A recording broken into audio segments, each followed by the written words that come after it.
But, sir, my point is about the focus of our current administration. And if you use resources, but most importantly, if you put people on the task of dealing, let's say, with the massive influx of illegal immigration, then they're going to be distracted from doing their core job of keeping Americans safe in response to a disaster. Each of us, this is true of me, it's true of everybody in the world, we only got so much time to focus, and there's only so much time in the day. And if you take FEMA and you turn it into an agency that resettles illegal immigrants, that's going to take their focus away from keeping people safe after a hurricane. That's basic human reality. And I think there's no way around it.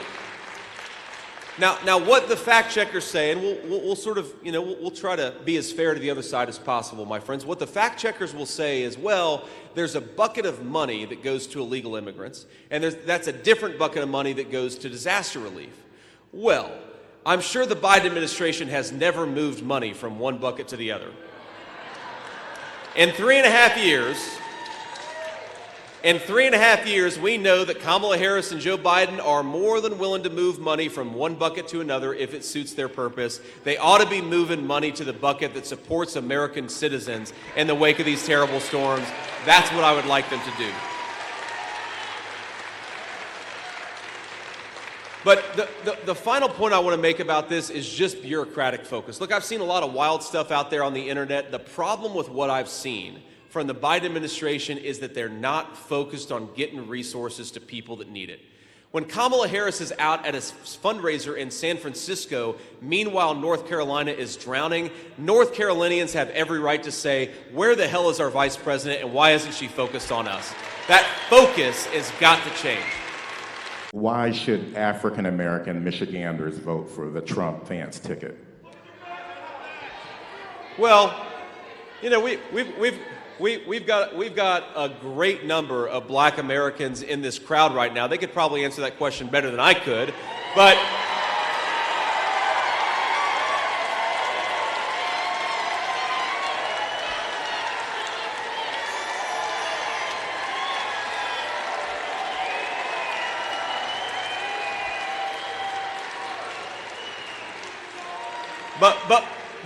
But without calling everybody up here, because I'm a politician, I don't like to share the microphone with anybody as much as I like them.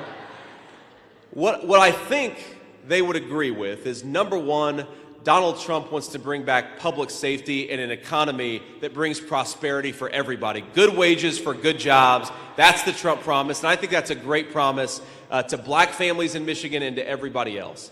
Here's something else. I mean, there is this idea in the media, and I don't know where it came from, that somehow Black Americans don't believe in public safety in this country. Well, we know whether you're Democrat, Republican, or independent, Black Americans do care about public safety in this country. They want to empower our law enforcement officers to do their job. Of course, do it respectfully and make sure we've got good relationships between police and community, but we can have a good relationship between police and the communities they serve while we lock up the violent criminals and keep everybody safe in the process. I think that's very possible.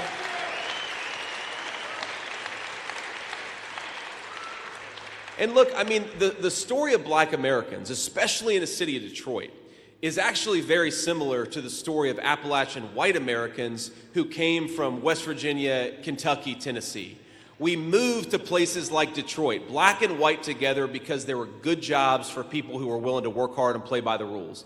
And it wasn't always perfect, but for a generation in this country, people, Black and white, worked together, raised their families, built things in this country, and created prosperity for the entire country.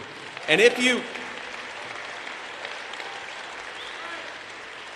That was the story, by the way, in the steel mill that my grandfather worked in for almost 40 years. You had Black folks and white folks living together, working together, and they again, it wasn't always perfect, but it worked. You know why it worked? Because we had good jobs for people who were willing to work hard and play by the rules.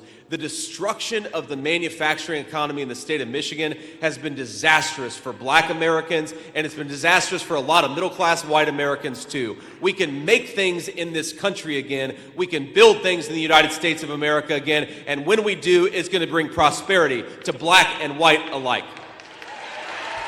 Thanks for watching. Stick around by subscribing today and don't miss a single video.